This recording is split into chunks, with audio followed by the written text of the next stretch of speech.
के लिए सड़क पर संग्राम हुआ। प्रशासन के खिलाफ लोगों का जमकर गुस्सा फूटा। एक वार्ड में पाइपलाइन डाली जा रही थी, इस लाइन का विरोध किया जा रहा है। दूसरे वार्ड के लोगों ने इसका विरोध करते हुए प्रदर्शन किया। सड़क पर पाइप डालकर ये लोग धरने पर बैठ गए। पुलिस ने इनसे समझाइश कर जाम खुलवाया।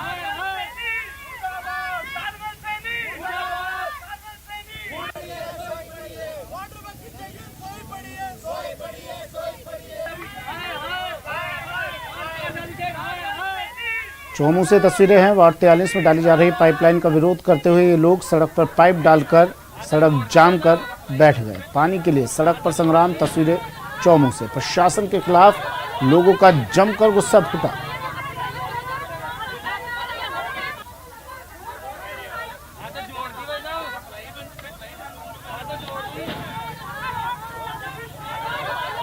पार्षद एक आगे लीजिए पर्सनल लाइन आपके वार्ड में लेके जा रहे, उन्होंने इस काम को बंद करवाया। हमारे एक दिन जोड़, एक दिन 10 मिनट भी पानी आता, इसके लिए इन्होंने काम को बंद कराया। इस पर नगर पालिका ना चाहिए, ना कोई भी फोन नहीं उतारा।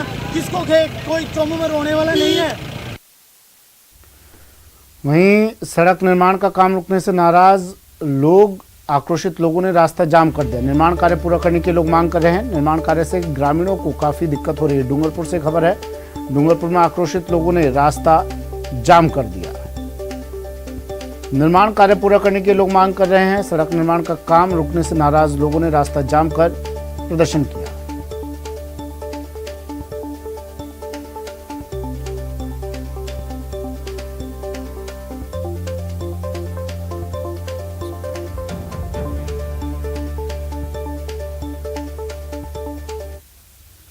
खबर अलवर से। अलवर में बर्बर पुलिस का अमानवीय चेहरा एक बार फिर सामने आया है।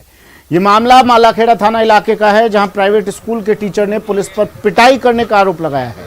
पीड़ित के मुताबिक बीती देर रात वो बाइक से काम से बाहर जा रहा था।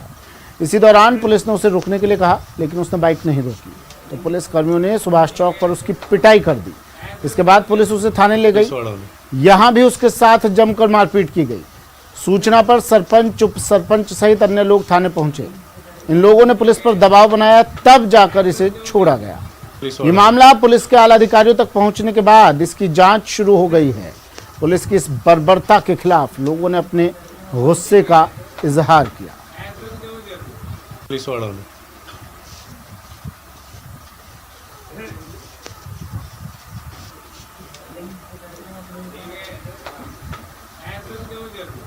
पुलिस पूरी कार्रवाई करवाएंगे। पुलिस वालों ने जो अत्याचार किया है, गलत तरीके से मारपीट करी है विश्राम भलाई के साथ, तो ये बिल्कुल नाजायज है, गलत है।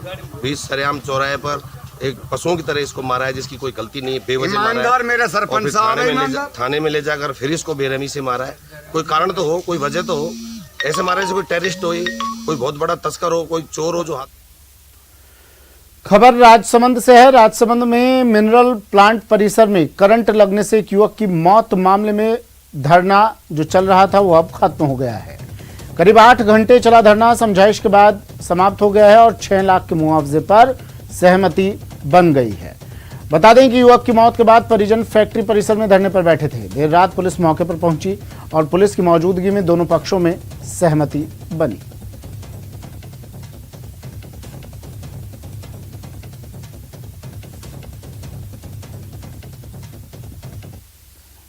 जैसलमेर से इस वक्त की बड़ी खबर आ रही है। उष्ट्र विकास योजना में फर्जीवाड़े की खबर। जांच रिपोर्ट में बड़ा खुलासा हुआ है। रिश्वत लेकर करोड़ों का भुगतान किया गया। भुगतान के लिए अधिकारियों ने 75 लाख रुपए लेकर करोड़ों का भुगतान कर दिया। फर्जी ऊंट पालकों को 3 करोड़ का भुगतान कर दिया गया। तत्कालीन संयुक्त निदेशक डॉक्टर सुभाष जांगीड़ पर लगे आरोपों की पुष्टि हो गई है। जांच कमेटी ने माना है नियमों के बाहर जाकर फर्जीवाड़ा किया गया। ऊंट पालकों को भुगतान कर दिया गया। मीडिया में मामला आने के बाद और सुमेर सिंह के परिवार देने के बाद जिला कलेक्टर ने जांच दल का गठन किया था।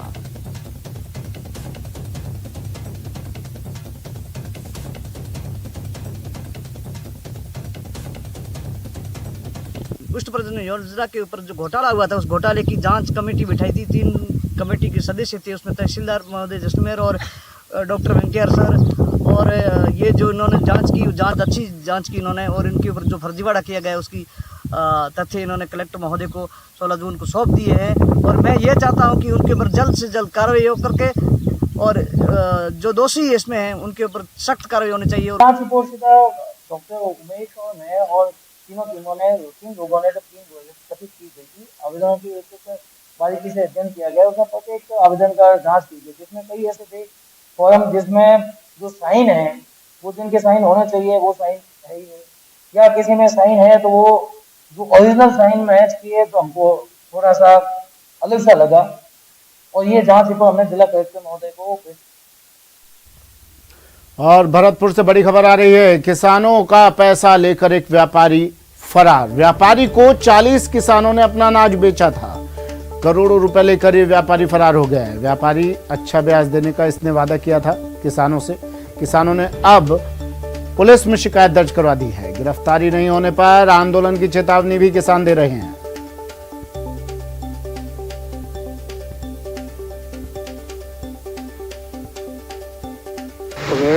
मैंने लाए तो कई साल से बेच रहा था और उस पर पैसे इकट्ठे थे और 10 लाख रुपए उसने 15 लाख रुपए उसने नगद लिए और कई बार वादा किए, उसके पास भी आया लेकर आज तक नहीं दिए। मेरी डायरी में सब नोट हैं उनके, तो डेट वाइज बता सकता हूँ।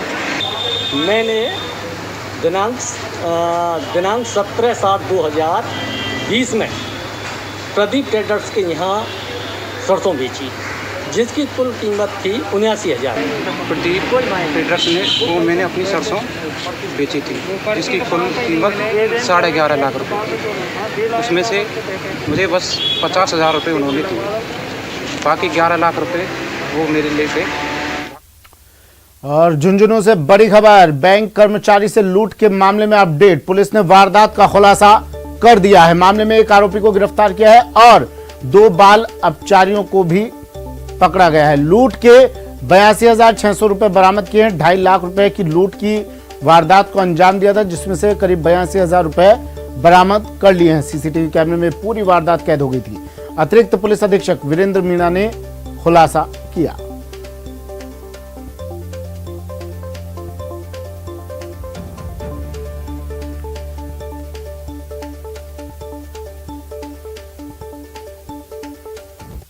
आरोपी अशोक देवता व अन्य मनदीप व 2 उसके बालक अपचारियों को आइडेंटिफाई करके और आज मनदीप और 2 संघर्षरत बालकों का डिटेन किया है, जिनसे 80,000 से ज़्यादा की राशि बरामद भी की है।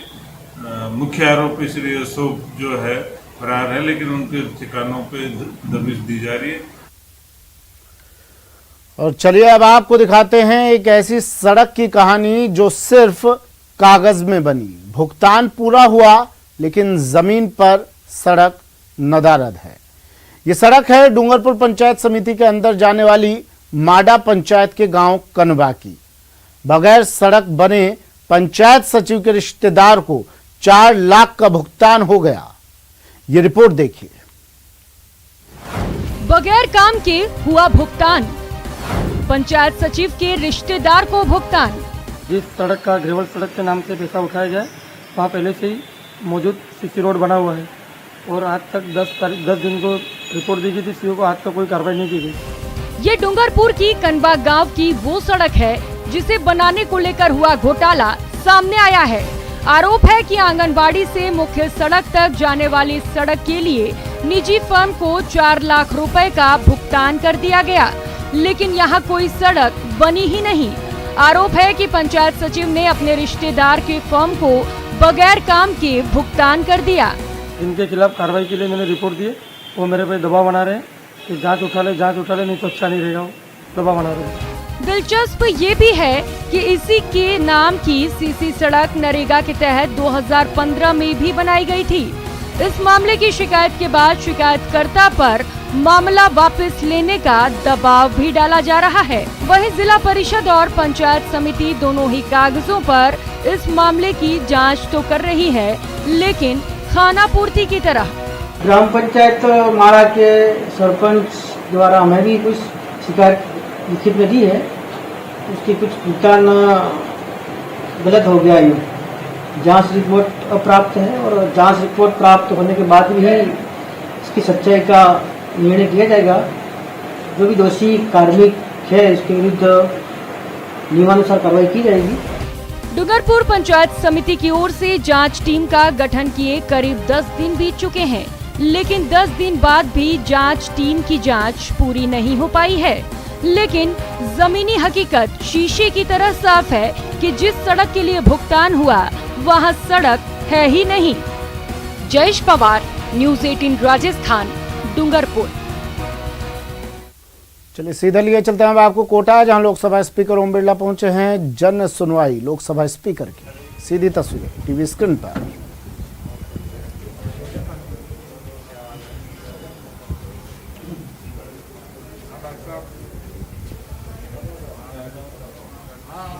लोकसभा अध्यक्ष ओम बिरला कोटा दौरे पर जब भी होते हैं, जन सुनवाई का कार्यक्रम उनका ज़रूर आयोजित होता है। और एक बार फिर जन सुनवाई में लोकसभा स्पीकर ओम बिरला और तमाम लोग यहां पहुंचे हैं अपनी अपनी समस्याएं लेकर, अपनी बातें ओम बिरला लोकसभा अध्यक्ष से। शाकिर मेरे सहयोगी हमारे साथ फोन लाइन पर जुड़े हुए हैं, तस्वीरें आप तक पहुंचा रहे हैं। शाकिर क्या चल रहा है अभी? जो है लोकसभा स्पीकर का 8 दिवसीय ये जो दौरा है ये शुरू हुआ है और वो अपने संसदीय क्षेत्र के प्रवास पर रहेंगे। पहला दिन है और अभी जो है अपने कैंप ऑफिस में पहुंचे हैं लोकसभा स्पीकर, और हमेशा की तरह जो है जन सुनवाई जो करते हैं वो जन सुनवाई जो है उसका सिलसिला शुरू हो गया है। शहरी क्षेत्र के साथ साथ ग्रामीण इलाकों से भी जो है लोग उनसे मिलने के लिए पहुंचते हैं। वो तमाम लोगों से बातचीत करते हैं, उनकी समस्याओं को सुनते हैं और समस्याओं के निस्तारण के लिए अधिकारियों को निर्देश भी देते हैं। तो उसी कड़ी में आज भी जो है यहाँ पर बड़ी संख्या में लोग पहुंचे हैं। हालांकि कोविड का वो है तो उसका भी ख्याल रखा जा रहा है, ज्यादा लोगों को रूम में भी दाखिल नहीं होने दिया जा रहा है। एक एक करके लोगों को कहा जा रहा है कि एक एक करके लोग उनसे मिलें, क्योंकि लगातार कोरोना के चलते भी लोकसभा स्पीकर लगातार कोटा से में होने वाले जो भी सुविधाएं वो मुहैया करवा सकते थे उन्होंने पूरी कोशिश की। ऑक्सीजन से लेकर के इंजेक्शन से तमाम चीजों में वो जो है पूरी तरह से जुटे रहे। अब उन्होंने एक बार फिर लोगों से अपील की है कि जो बच्चे जो है अनाथ हो गए हैं, उन बच्चों को जो है उनका सहारा बनना है, उसके लिए सामाजिक पहल की जरूरत है। सामाजिक संस्थाएं उसके लिए आगे आए तो उसके भी प्रयास किए जा रहे हैं। इसके साथ साथ जो कोटा के कोचिंग संस्थान है और स्कूल हैं उनसे भी उन्होंने अपील की थी पिछले दिनों की जो भी बच्चे प्रदेश भर में जो बच्चे इंजीनियरिंग और मेडिकल की प्रतियोगी परीक्षाओं की तैयारी करना चाहते हैं और कोटा आकर के पढ़ना चाहते हैं, उनको निःशुल्क पढ़ाया जाए, उनके रहने और खाने की सुविधा भी जो है मुहैया करवाई जाए। तो तमाम जो सामाजिक सरोकार के काम है उसको लगातार लोकसभा स्पीकर ओम बिरला निभाते आए हैं। अभी कोटा में आज उनका पहला दिन है 8 दिवस के दौरे का, तो लगातार अब 8 दिन तक वो जहाँ पर लोगों से मुलाकात करेंगे। इसके साथ साथ जो अधिकारी हैं उनसे भी बातचीत करेंगे, क्योंकि तीसरी लहर के मद्देनजर किस तरह की तैयारियां की गई है उन तैयारियों को लेकर भी बातचीत करेंगे। इसके अलावा क्योंकि कोटा उनका संसदीय क्षेत्र में कृषि प्रधान इलाका बहुत ज्यादा है, ग्रामीण क्षेत्र बहुत ज्यादा है, तो अभी डीएपी की जो जरूरत पड़ रही थी किसानों को खरीफ फसल के लिए, उसके लिए भी उन्होंने प्रयास किया और 2 रैक जो है हाड़ौती के किसानों के लिए डीएपी के जो है जल्दी यहाँ पर पहुंच रहे हैं।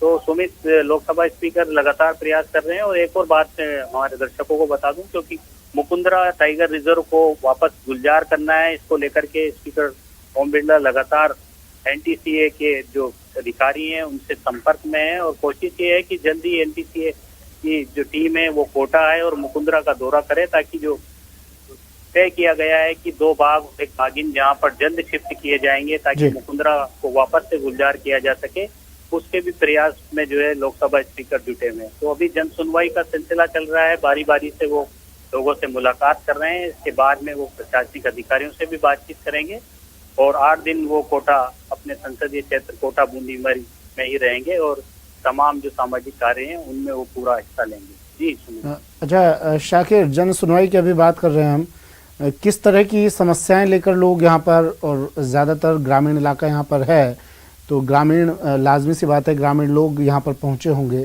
किस तरह की समस्याएं लेकर लोग ज्यादातर यहाँ पर पहुंचे आज? जी देखिए सुमित, ग्रामीण इलाके से जो लोग आते हैं वो ज्यादातर बिजली और पानी की समस्या जो है वो मुख्यतः उनकी होती है, क्योंकि ग्रामीण इलाकों में खेतों में जो कनेक्शन है उसको लेकर के कई बार बिलों के ज्यादा आने की समस्याएं सामने आती है। कोई किसान है, उसको ट्रांसफार्मर अपने खेत में लगवाना है डीपी, उसके लिए अगर वो विद्युत विभाग वाले उसको जो है लंबा समय तक अगर कनेक्शन नहीं करते हैं तो वो समस्या को लेकर भी लोकसभा स्पीकर के पास लोग पहुंचते हैं। इसके अलावा ग्रामीण क्षेत्र का, क्योंकि नहरी इलाका भी एक कोटा, नहर से ही सिंचाई पूरे क्षेत्र में होती है, नहरी पानी की भी कई बार डिमांड की जाती है, तो प्रतिनिधिमंडल ग्रामीण इलाकों से खासकर इस काम के लिए भी जो है लोकसभा स्पीकर के पास पहुंचता है। लेकिन फिलहाल जो है इस तरह से ग्रामीण इलाके की अगर हम बात करें तो आज ज्यादा ग्रामीण नजर नहीं आ रहे हैं, लेकिन अभी क्योंकि आज पहला ही दिन है तो जाहिर तौर पर कल से जो है ग्रामीण भी यहाँ पर पहुंचेंगे और अपने क्षेत्र की जो भी समस्या है, सड़क, पानी, बिजली, उन तमाम चीजों को लेकर के वो लोकसभा स्पीकर से मुलाकात करेंगे। क्योंकि बारिश का सीजन है, ऐसे में कई इलाके ऐसे हैं जो धूप क्षेत्र में भी आ जाते हैं, तो कई इलाके कोटा में जो रामगंज मंडी क्षेत्र है वहाँ पर एक ताकली बांध परियोजना जो है वो उसके जो ग्रामीण है धूप क्षेत्र में जो गाँव आए थे उन ग्रामीणों को अब तक पैसा नहीं मिला है, भुगतान उनका नहीं किया गया है, तो वो ग्रामीण भी जो है एक आध दिन में लोकसभा स्पीकर से आकर के मुलाकात करेंगे। और शहरी क्षेत्र की जहाँ तक बात है, शहरी क्षेत्र के लोग जो है अपनी समस्याओं को लेकर के आते हैं, कोई ट्रांसफर की बात, अपने ट्रांसफर को लेकर भी जो है यहाँ पर अपनी एप्लीकेशन देता है। तो तमाम जो लोग हैं वो जिस तरह से जो भी अपनी समस्या है, क्योंकि लोकल जनप्रतिनिधि हैं लोकसभा स्पीकर, तो वो सभी से मुलाकात करते हैं और एक एक बार सभी की समस्याओं को वो सुनते हैं। ठीक, शुक्रिया शाकिर तमाम जानकारी के लिए। कोटा से सीधी तस्वीरें ओम बिरला जन सुनवाई कार्यक्रम में। और बड़ी खबर अलवर से। अलवर में न्यूज 18 की खबर का असर, शिक्षक की पिटाई मामले में कार्रवाई। एसपी ने 4 पुलिसकर्मियों को निलंबित कर दिया है। मालाखेड़ा में शिक्षक से मारपीट की गई थी, एक हेड कांस्टेबल और 3 कांस्टेबल सस्पेंड। मालाखेड़ा थाने के हेड कांस्टेबल रामकेश, कांस्टेबल कमल और राजेश सहित एक अन्य कांस्टेबल को सस्पेंड किया है। बड़ा असर, बड़ी खबर पर न्यूज 18 की खबर का बड़ा असर। पुलिस कर्मियों को किया गया सस्पेंड। एक टीचर से मारपीट इन्होंने की थी। इसके बाद न्यूज 18 राजस्थान ने इस खबर को बार बार दिखाया, प्रमुखता से दिखाया, जब तक कि इस खबर की गूंज जिम्मेदार अधिकारियों के कानों तक नहीं पहुंची तब तक इस खबर को हमने दिखाया। और अब इस खबर पर संज्ञान लेते हुए दोषी पुलिसकर्मियों को सस्पेंड कर दिया है। न्यूज 18 की खबर का बड़ा असर। राजेंद्र मेरे सहयोगी अलवर से फोन लाइन पर जुड़ गए हैं। राजेंद्र, बड़ा असर बड़ी खबर पर न्यूज 18 का। कहा जाता है किस तरीके से पुलिस कर्मियों के द्वारा जिनके हाथों में कानून की पालना कराने की जिम्मेदारी है वो किस तरीके से हैवान बन जाते हैं और किस तरीके से कानून का एक मखौल उड़ाते हैं कि व्यक्ति को जो बाइक से जा रहा था और उसके द्वारा बाइक नहीं रोकने का जो आरोप पुलिस कर्मियों के द्वारा लगाया है, उसके चलते उसके साथ इस तरीके से बेरहमी से मारपीट की गई थी। और इस पूरे मामले का स्थानीय लोगों के सरपंच के नेतृत्व में विरोध किया गया और श्रम मंत्री टीकाराम जूली को इस मामले से अवगत कराया गया। और उसके बाद एसपी तेजस्विनी गौतम ने इस पूरे मामले की जानकारी हासिल करने के बाद 4 जो आरोपी पुलिसकर्मी हैं, हेड कांस्टेबल सहित 4 जो पुलिसकर्मी हैं उनको निलंबित कर दिया गया है, जिनमें मालाखेड़ा थाने के हेड कांस्टेबल रामकेश हैं, कांस्टेबल कमल, राजेश और एक अन्य जो चालक है उसको निलंबित किया गया है। और इनके खिलाफ जो जांच है वो एडिशनल एसपी को सौंपी गई है। तो कहीं न कहीं पुलिस कर्मियों की जो बर्बरता और दबंगई है उसके खिलाफ एक बड़ा एक्शन इसे कहा जा सकता है। न्यूज 18 के द्वारा इस पूरे मामले को उठाया गया और उसके बाद एसपी के द्वारा इस पूरे मामले की जांच करने के बाद इस पर कार्रवाई की गई है। तो ये बड़ा कार्रवाई कही जा सकती है कि पुलिस कर्मियों के द्वारा किस तरीके से जो बर्बरता की गई है उन्हें कहीं न कहीं से सबक मिल सकेगा।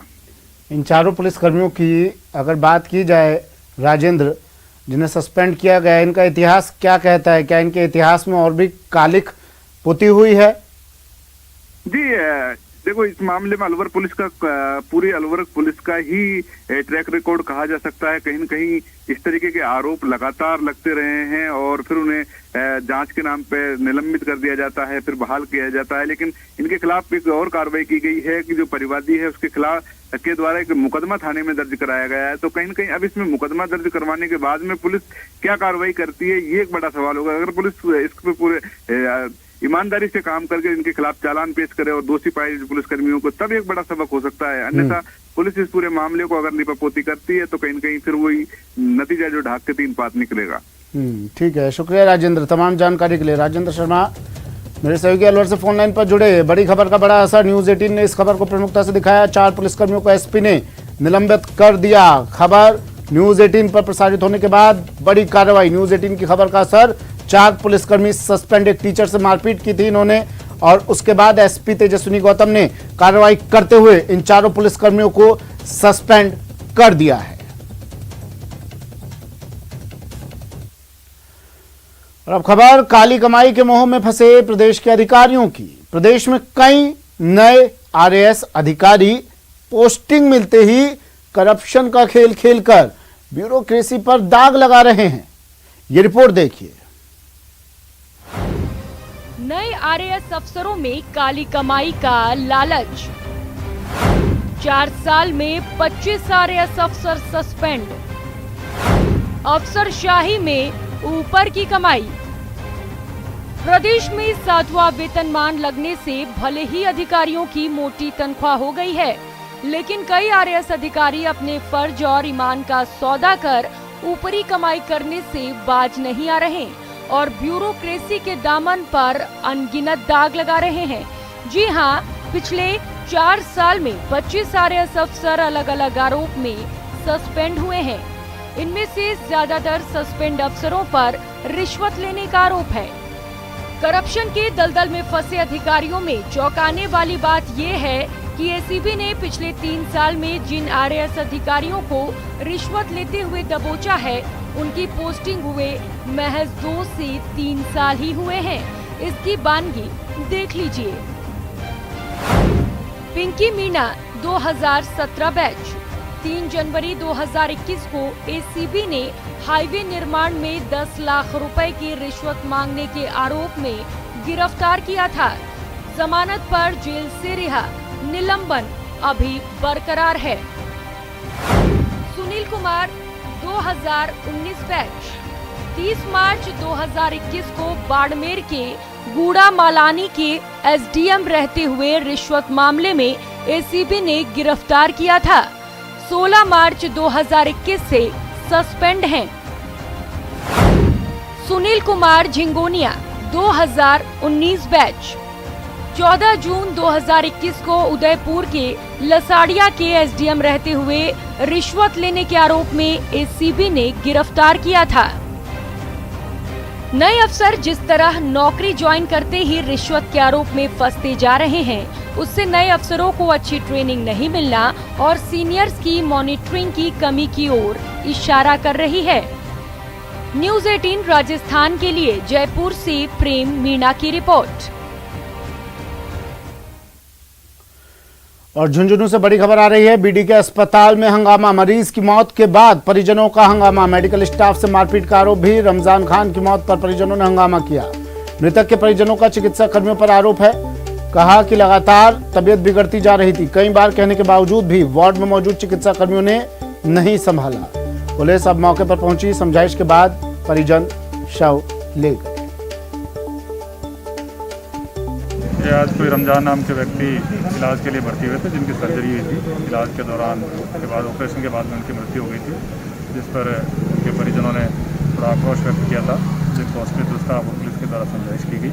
उसके बाद डेड बॉडी वो ले गए हैं साथ में। इस संबंध में कोई भी रिपोर्ट किसी के खिलाफ नहीं दर्ज ये मेरे पापा जी है जी, मेरे पापा जी ने ये लोग मार दिया जान से। वे लोग तड़पता रहा बेड के ऊपर, कंपाउंडर नर्स लोग करता रहा, मुंह में मुंह दे के बात करते रहा, मोबाइल पर गेम खेलता। बुलेटिन में फिलहाल इतना ही। दीजिए इजाजत। नमस्कार।